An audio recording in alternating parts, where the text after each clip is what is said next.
from within the center of existence called the Lord. So it is both the consciousness of the Lord and the consciousness of the disciple. And in course of time, the disciple consciousness gets absorbed in the Lord consciousness.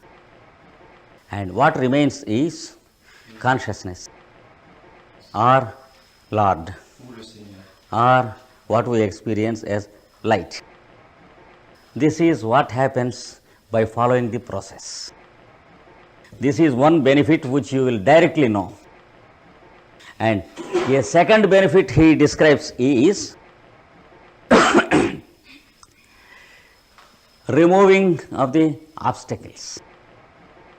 The obstacles on your way will be automatically removed. You need not have the trouble of making your path clear. Generally, we think that spiritual training involves many obstacles. For example, financial and social, and about health, and about the acceptance of other family members. Such are the practical obstacles we meet. And how to remove these obstacles? How to get on in the society and at the same time get on with the yoga practice?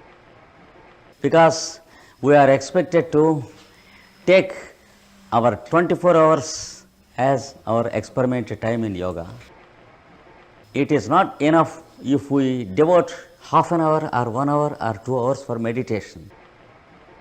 Then how to fit in our vacation hours, hours of domestic duties, and our weekend holidays?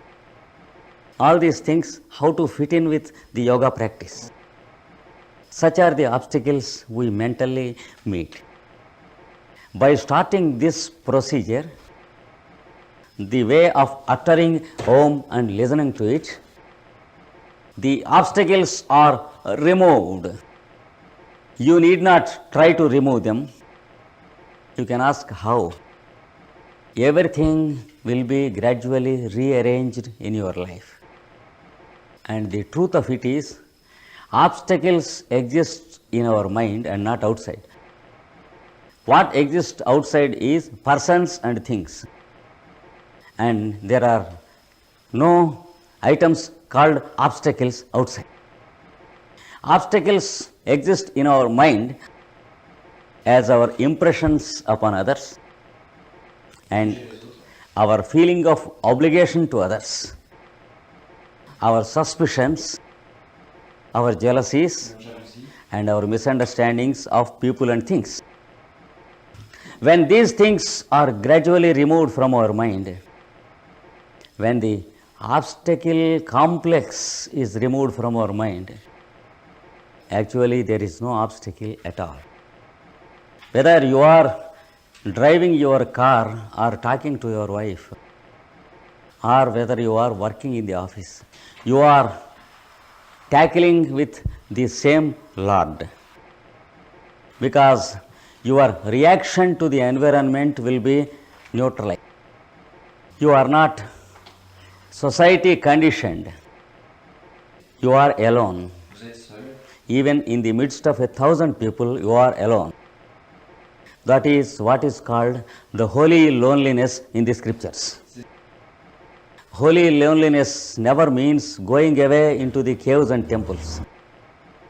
It means that you alone exist in the presence of 1,000 people. Because you come to know that only one exists in everyone. Not as a theory, but as an experience. These two effects will be immediately felt when you practice this. First is direct experience of the light. The second is removal of the obstacles.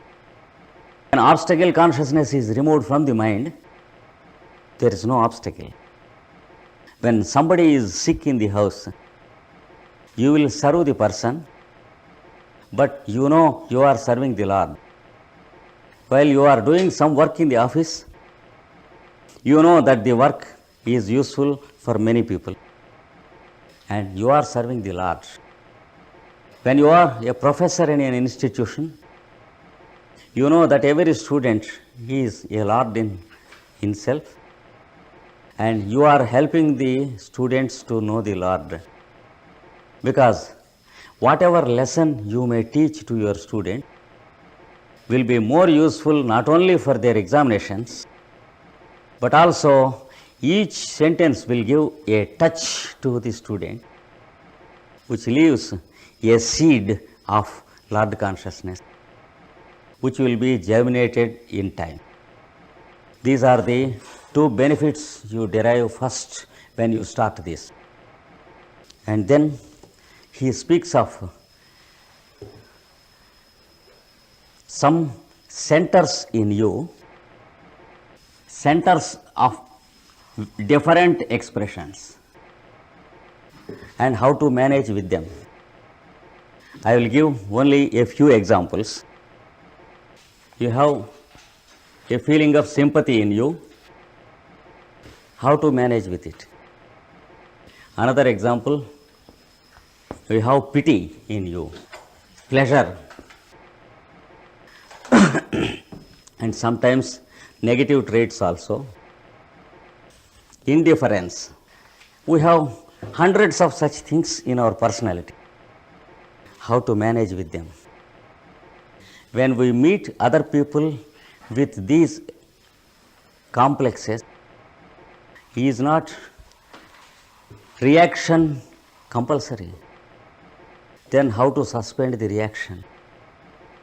He teaches us how to eliminate the reaction in spite of the existence of these traits in us.